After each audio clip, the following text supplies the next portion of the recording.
Hi everyone, welcome back to our channel. Today we're making a family favorite Christmas cookie, Pebernødder. I have quite vivid memories of rolling many of these cookies as a kid. Pebernødder directly means pepper nuts in English, but really they're just a little round cookie spiced with white pepper, cinnamon, cloves, and ginger. So they're a perfect little bite-sized spiced cookie. In a lot of Danish recipes, you might find a different leavening agent used, ammonium bicarbonate. Just to make this a little bit more accessible, we're just using baking powder for this recipe. If you want to learn how to make these pebernødder, keep on watching. Before we get started with this recipe, we're going to preheat our oven to 350 degrees Fahrenheit. For this cookie recipe, you're going to need 100 milliliters of water or milk, 150 grams of brown sugar, 350 grams of flour, 1 stick or 113 grams of butter, and I use unsalted butter. We're gonna add a pinch of salt, and then the spices in this are ground cloves, ground ginger, ground cinnamon, and white pepper, which is what gives it that unique flavor. And the leavening agent is baking powder. First step is to mix together our dry ingredients in a medium-sized mixing bowl. Starting with our flour, I'm just adding in a pinch of salt. For the spices, I'm doing 1 teaspoon of ground cinnamon, 1 teaspoon of our ground white pepper,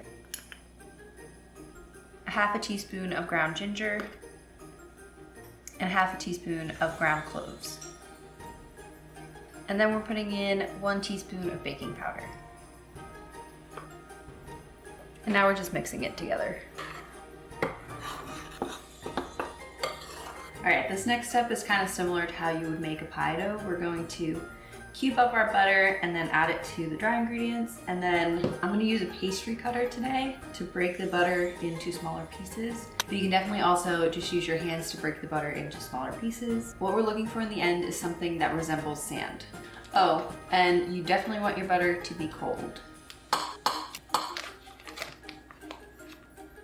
Now I'm going in with my pastry cutter and just breaking the butter down.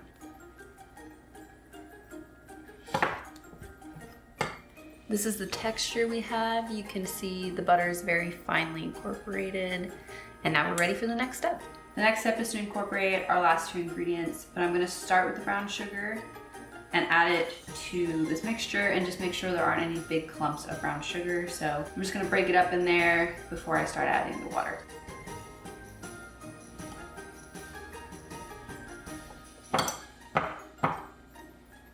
All right, now I'm gonna start adding my water. At some point, I'm probably gonna have to knead this by hand just to get it to come together. It's going to seem quite dry and crumbly, but it will come together. And if you do need to add just a tiny bit more water, you can, but I usually try not to do that. You can also turn this out onto your counter.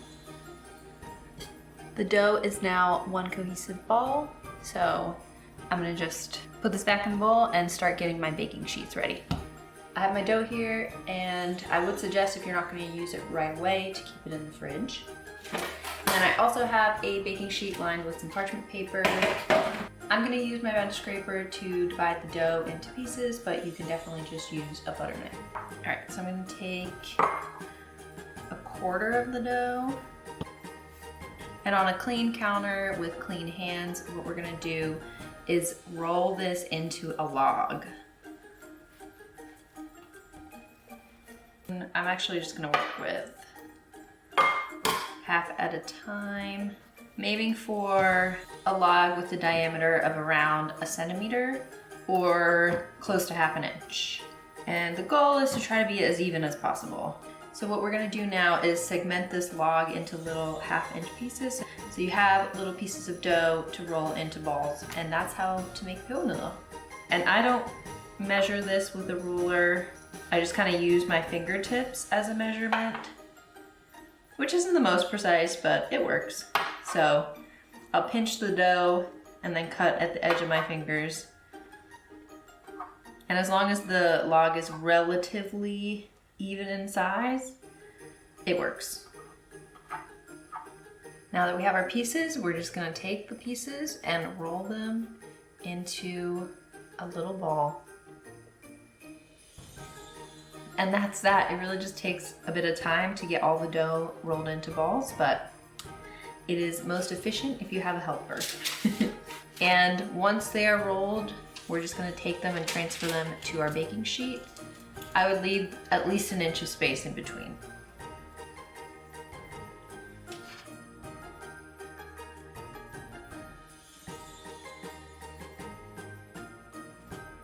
I'm just repeating the process until I fill the whole baking sheet.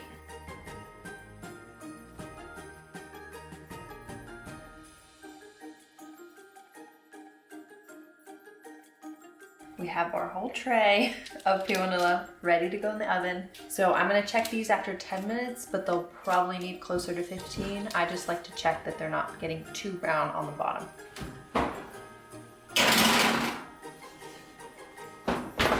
While the first baking sheet is in the oven, what I like to do is get the next sheet ready to go.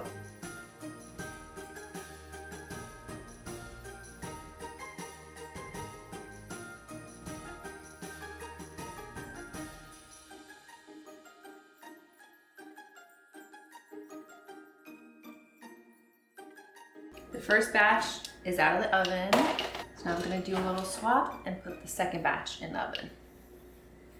Now for these pebernødder, what we're looking for is them to be pretty solidly crunchy. They're kind of hot. A little bit golden on the bottom, but not burned. So what I'm gonna do is just pour them out onto my cooling rack, and make sure you have one that has small grates, I guess, so that they don't just fall through. And we're gonna let them fully cool down over here on the rack. Now it's just repeating until you've used up all of your dough. Keep rolling.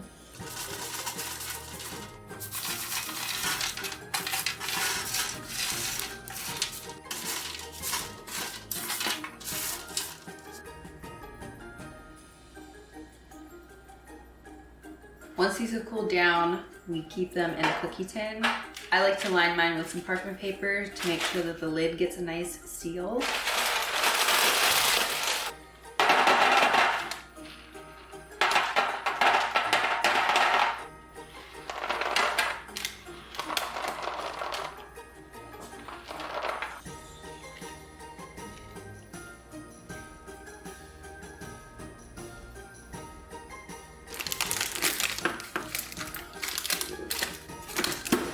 I've definitely already eaten like 5 of these, but for the sake of the video, let's try one.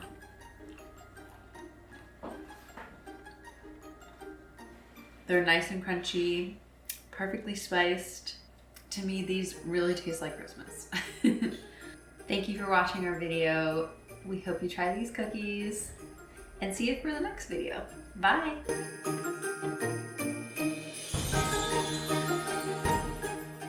What we're looking for in the end is something that resembles.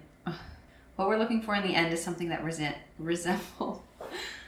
What we're looking for in the end is something that I need to not say that word. Resembles.